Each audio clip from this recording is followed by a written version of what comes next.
Hello friends, সকাল সকাল পৌঁছে গেলাম দীঘার হোটেলে। পৌঁছানোর সাথে সাথে আমাদের একটা রুম দিয়ে দিল। সেই রুমে ফ্রেশ হয়ে রেস্ট করে জানলার দিকে যখনই যাই তখন দেখতে পেলাম এত সুন্দর ভিউ। ভাবতে পারিনি যে এই ভিউটা জানলা থেকে দেখা যাবে।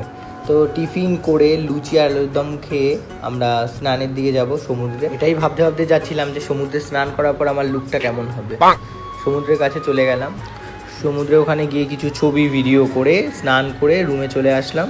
সন্ধ্যাবেলা একটু বেরাবো বলে রেডি হয়ে বিচের দিকে যাচ্ছিলাম। আমরা 4 জন মিলে বিচে যাচ্ছিলাম।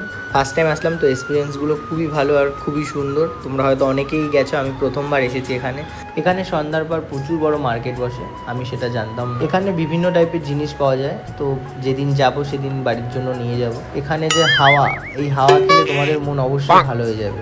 দুপুরে খাওয়াটা লেট হয়ে যাওয়ার কারণে আর কিছু ভালো লাগছে না বলে চা নিয়ে নিলাম। বাড়ির থেকে পাঠানো হয়েছিল আমাকে গাইড করার জন্য। দাদা আমার জল দেখে খিচে দৌড়।